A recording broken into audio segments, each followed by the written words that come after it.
सबसे पहले है सोमनाथ का ज्योतिर्लिंग। यह ज्योतिर्लिंग गुजरात के सौराष्ट्र क्षेत्र में अरब सागर के तट पर स्थित है। शिव पुराण के अनुसार जब चंद्रमा को दक्ष प्रजापति ने क्षय रोग होने का श्राप दिया था, तब चंद्रमा ने इसी स्थान पर तपस्या करके स्वयं को श्राप से मुक्ति दिलाई थी और तब चंद्रदेव ने इस ज्योतिर्लिंग की स्थापना की थी। दूसरा ज्योतिर्लिंग है मल्लिका अर्जुन ज्योतिर्लिंग। यह ज्योतिर्लिंग आंध्र प्रदेश के कृष्णा नदी के तट पर श्रीशैल नाम के पर्वत पर स्थित है। इस ज्योतिर्लिंग का महत्व भगवान शिव के कैलाश पर्वत के समान माना जाता है, क्योंकि कैलाश पर्वत पर जाना श्रद्धालुओं के लिए अत्यंत मुश्किल है, इसलिए इस ज्योतिर्लिंग का महत्व और बढ़ जाता है। और अब बात करते हैं तीसरे ज्योतिर्लिंग की। इस ज्योतिर्लिंग का नाम है महाकालेश्वर ज्योतिर्लिंग। यह प्रसिद्ध ज्योतिर्लिंग मध्य प्रदेश के उज्जैन में शिप्रा नदी के किनारे स्थित है। इस ज्योतिर्लिंग की विशेषता है कि यह एकमात्र दक्षिण मुखी ज्योतिर्लिंग है। मान्यता है कि यहाँ पर पूजा अर्चना करने से उम्र बढ़ जाती है और सभी प्रकार के संकट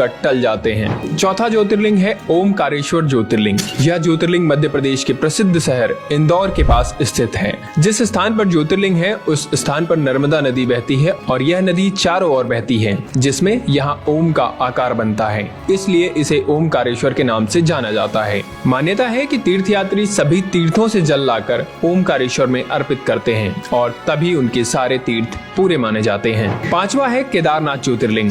भगवान शिव का यह प्रसिद्ध ज्योतिर्लिंग उत्तराखंड में स्थित है। यह मंदिर समुद्र तल से 3200 किलोमीटर ऊंचाई पर स्थित है। यहाँ सर्दियों में भारी बर्फबारी होती है, इसलिए सर्दियों के 6 महीने यहाँ जाना मुश्किल है, अर्थात यहाँ दर्शन के लिए सिर्फ गर्मी में ही जाया जा सकता है। मान्यता है कि इस मंदिर का निर्माण पांडवों के पौत्र महाराजा जन्मेजय ने करवाया था। अब बात करते हैं छठे ज्योतिर्लिंग की, जिसका नाम है भीमाशंकर ज्योतिर्लिंग। यह ज्योतिर्लिंग महाराष्ट्र के पुणे जिले में पश्चिमी घाट या सह्याद्री नामक पर्वत पर स्थित है। यहाँ स्थित शिवलिंग काफी मोटा है और इसलिए इसे मोटेश्वर महादेव भी कहा जाता है। सातवां है विश्वनाथ ज्योतिर्लिंग। यह ज्योतिर्लिंग उत्तर प्रदेश के काशी में गंगा नदी के किनारे स्थित है। यहाँ की मान्यता है कि काशी नगर को स्वयं भगवान शिव ने बसाया था और कैलाश पर्वत के बाद उनका दूसरा स्थायी निवास यही था।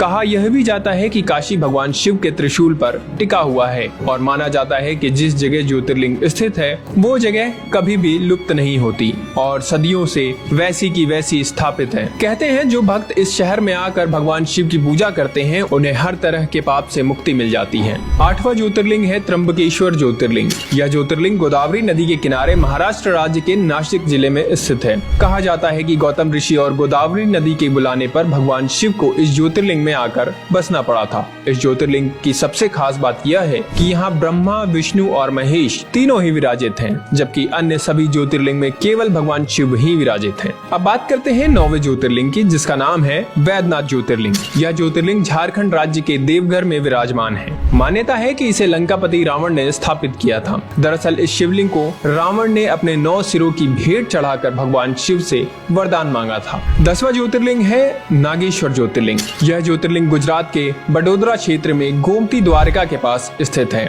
इसके अलावा कुछ लोग उत्तराखंड के अल्मोड़ा जिले में स्थित जागेश्वर शिवलिंग को भी नागेश्वर ज्योतिर्लिंग मानते हैं। 11वां ज्योतिर्लिंग है रामेश्वरम ज्योतिर्लिंग। यह ज्योतिर्लिंग तमिलनाडु के रामनाथन जिले में मन्नार की खाड़ी के पास स्थित है। यह भारत के दक्षिणी भाग में सबसे अधिक देखे जाने वाले मंदिरों में से एक है। मान्यता है कि यहाँ भगवान राम ने वानरों के साथ मिलकर लंका पर चढ़ाई के लिए राम सेतु बनाया था और यही उन्होंने रामेश्वरम ज्योतिर्लिंग की स्थापना की थी। इस दिव्य तीर्थ को भारत के 4 धामों में से एक भी माना जाता है। और अब 12वां यानी कि अंतिम ज्योतिर्लिंग, जिसका नाम है कृष्णेश्वर ज्योतिर्लिंग। यह ज्योतिर्लिंग महाराष्ट्र के दौलताबाद से लगभग 18 किलोमीटर दूर बहरौल गांव में स्थित है। इस मंदिर का निर्माण देवी अहिल्या होलकर ने करवाया था। धुष्मेश्वर महादेव के दर्शन से सभी पाप दूर हो जाते हैं और जीवन में सुखी सुख आ जाता है। तो दोस्तों ये थे भगवान शिव के 12 ज्योतिर्लिंग, जो सिर्फ भगवान शिव के स्थान ही नहीं बल्कि हमारी संस्कृति और भारतीय धरोहर का भी एक अंग माने जाते हैं। इसलिए अगर आपको वीडियो अच्छी लगी हो तो हमारे चैनल को सब्सक्राइब करें और हमारे फेसबुक पेज को फॉलो करना ना भूलें।